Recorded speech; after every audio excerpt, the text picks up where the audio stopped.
Welcome to Stab the Dragon Productions for a special holiday edition. Which holiday, you ask? Today is July 1st, 2025, and Independence Day for Americans is not until Friday. Every 1st of July happens to be Canada Day for our friends and allies up north. And I just found out about this special day today on my news feed. Behold, Canada Day.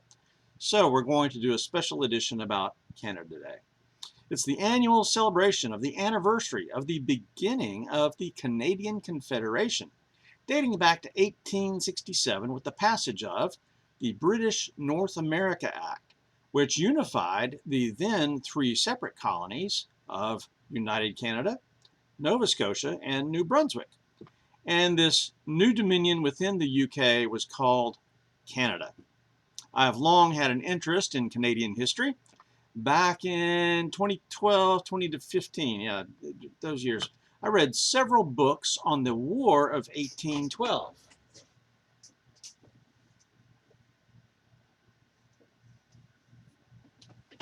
Here's a couple of them, because that was the bicentennial of the War of 1812. So I read several books on that war. And in this war, we invaded Canada in a rather misguided effort to take it from Britain. We just kind of assumed, hey, if we fight the British Army that's in Canada, the Canadians will unite and join us as Americans. Well, shall we say that did not end well. And then about 5 years ago, I started reading a lot of Viking history. And I read about Leif Ericson, which I already knew from childhood that Leif Ericson had landed somewhere in Canada.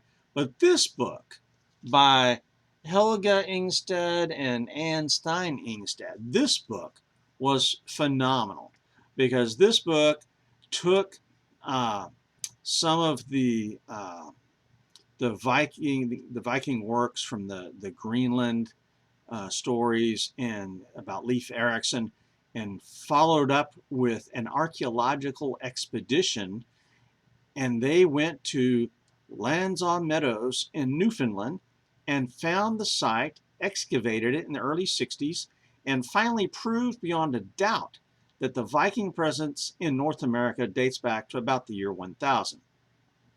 And then in this past year, I have done a kind of a short, quick study on Canadian whiskies. And so this book was helpful for studying Canadian whiskies. I did a little tournament. I just used 5 basic Canadian blends. I didn't go deep into the subject, but I did study those 5 blends, did reviews, and did a competition. And that was tremendous. I mean, I really had a good time doing that. And then, of course, recently in the news in the last 6 or 7 months, we've had all kinds of Trump news about Canada. There's a feud between Trump and the administration in Canada, trade war and all that. So that's been exciting. I mean, Trump wants to annex Canada, I guess. Well, along with that, little did I know, there is a separatist movement within Alberta that actually may happen. The province of Alberta does not like the leftist government of Canada. And according to their constitution, they can legally separate. And there's a huge movement in Alberta to do that. And so that would be exciting. That would be fascinating if something like that was to happen. Would Alberta then be a separate country? Would they apply for membership in the American states? I don't know how that would work out. And then most recently, I've read a book and watched the movie on the Devil's Brigade. Right here. The Devil's Brigade was the first special services force formed in Montana in the U.S. Army in early World War II. It was comprised of 40% Canadian soldiers and 60% Americans. The idea of bringing in the Canadians and forming it there in Montana was winter training and mountain training. And so the Canadians had a lot of experience in that way. They recruited heavily from farmers, ranchers, lumberjacks, You know, people who were very familiar with the cold and the mountains and the terrain. And the original goal there was to send this brigade, basically, of a couple of thousand soldiers into Norway to do some damage to the Nazis in Norway. That didn't pan out, and they ended up going to the war in Italy instead. So I highly recommend both the book, if you can find it. This is long out of print, but the movie from, I think it was 1968, and you know, William Holden was the star in there. So I highly recommend those. And then here's a more recent book on the Devil's Brigade. This is an oral history, so it's full of basically individual stories throughout the main story of the Devil's Brigade. So those are some resources, and then of course some general Canadian books right here: Concise History of Canada, and then the Penguin History of Canada here. So always recommend some good books. So happy Canada Day. Oh, also musicians, definitely, yeah. Some of my favorite musicians in my life are Canadian. Probably my favorite musician from back in the day, in the 60s and 70s and 80s, Gordon Lightfoot. I was a huge Gordon Lightfoot fan. Anne Murray as well. Absolutely loved Anne Murray.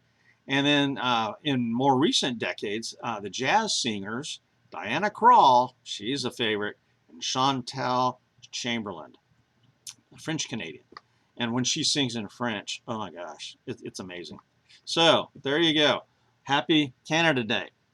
And a shout out also to a couple of my favorite Canadian friends, Cameron and Rob. You guys know who you are. Good brothers in the Lord, good friends, you know, and just tremendous guys. So thank you to you guys for being good Canadians who are now Americans. Love it. All right, here's what we're going to do tonight with whiskey. I've got 2 editions of Lot 40. This is the basic edition. It's 86 proof. And then this is the dark oak version, 96 proof. So there is a visual difference, as you can see a little bit here, how dark that is. I mean, it's not a whole lot darker, but it's noticeably darker. I've never had this one. Obviously, I've had a lot of this one. But so instead of doing just a review, I'm doing a head-to-head competition. I've got blacked out glasses. The regular Lot 40 is in glass number 1, and the dark oak is in glass number 2. So I'm just going to sniff and sip these and see if I can figure out which is which and which one I like the best. So here we go. The one on my left. Immediately, I get kind of a sweet whiskey smell.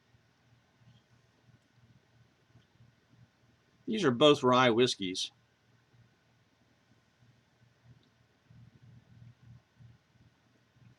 Now the regular Lot 40, it just says rye whiskey, but the dark oak says 100% rye. Under Canadian rules, you can call something rye that maybe really isn't predominantly rye, but I think these are both. Okay, I'm not really getting any fruit or any spice on that. That's mainly just kind of a sweet whiskey smell, nothing super rich. The one on my right,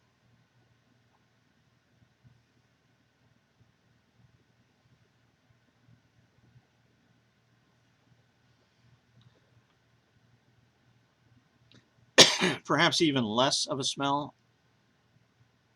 So let me start sipping with the one on the right.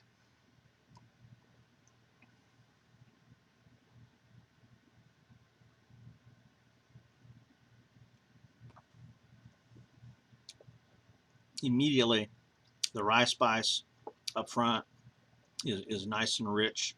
The mouthfeel is creamy. I get a little bit of a burn in the mouth and a little bit going up, nothing going down. So the burn is very appropriate. A lot of people go, man, there's a lingering mint. Oh yeah, finish has got the nice lingering mint flavor going on. That's really good. Okay, yeah. A lot of people want completely smooth whiskey that has no burn whatsoever. Those are good. A lot of blended scotches are that way. A lot of Canadian whiskeys are that way. I do tend to prefer a whiskey with a burn. I like hot, spicy food, and so I like spicy whiskey. And this one has got some good rye spice going on there. It's got some mint.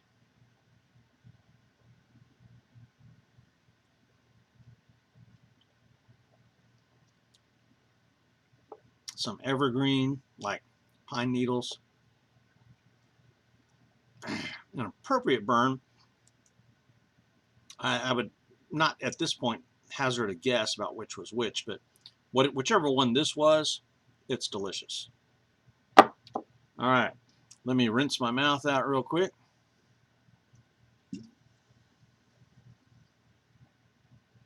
So I'm drinking Canadian whiskeys and Mexican belching water here. All right, glass on my left. This one had the stronger nose of the two, but there's just not a whole lot on the nose. My nose is terrible. I have trouble smelling most whiskeys. All right, here we go.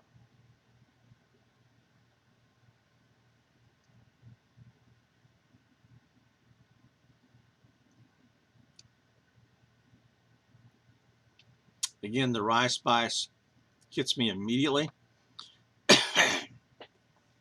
A little bit of a burn, and then the evergreen lingers on the finish. Boy, deciding which is which here is going to be almost impossible. I mean, they're obviously brothers from the same distillery. It's going to come down to maybe proof, but even that, I'm getting a very similar burn on both.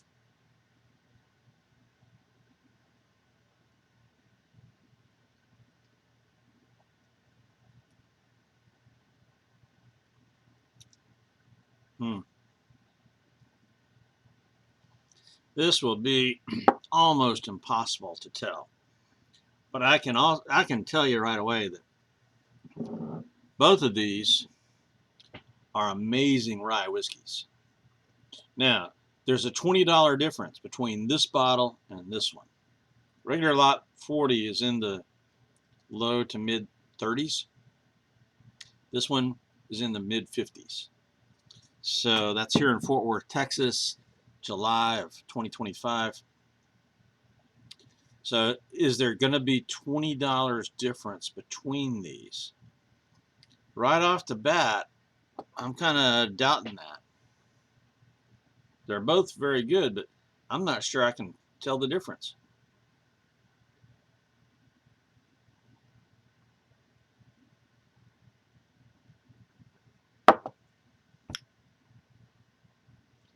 Now that time I had less of a burn. Full flavor. I mean, these are both excellent ryes. Which years ago, I mean, this bottle I've had probably for 5 years, maybe. So I do need to finish it. But Lot 40 came highly recommended. I saw a lot written about this 5 years ago or so, and it's like, okay, I love rye, so I need to try a good pure Canadian rye. So I got this, and I've never been disappointed in it. And that's a very good whiskey.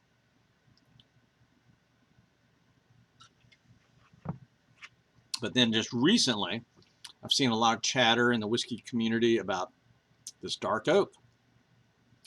And so I've seen it at Goody Goody, and it's like, all right, I guess I need to get that. So I got it today for Canada Day. But I'm having trouble figuring out the difference between the two.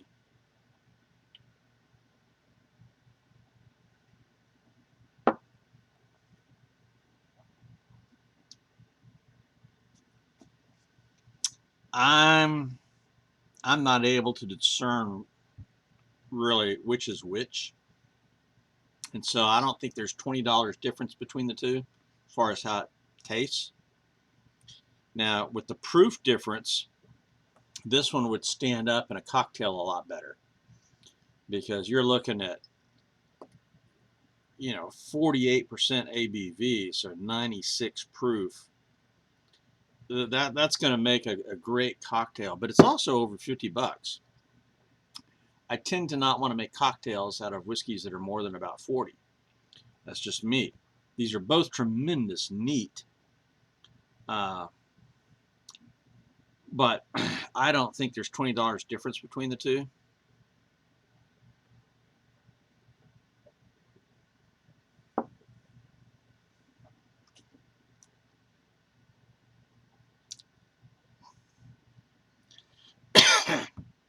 I'm going to hazard a guess and say that the one on my right is glass number 2, the dark oak, but that's almost a pure guess, but I think the proof difference may have been here on my first sip, so maybe so. I think this is glass number 2. Nope, it's glass number 1. That was Lot 40. So I chose the regular Lot 40 over its $20 more expensive brother. So there you go. That's why you do head-to-head taste competitions blind. Would I recommend this one? Well, not if this one's available. Right now, I'm not seeing $20 difference between these. I can recommend both of them, but if you want to save that extra $20, get this one. So I just don't see much of a difference. I certainly don't see $20 difference. They're both excellent rye whiskeys. So you take that and run with it. But I would just say that right now, I'm doubting the value on this one. All right. This is Stab the Dragon Productions for Canada Day out here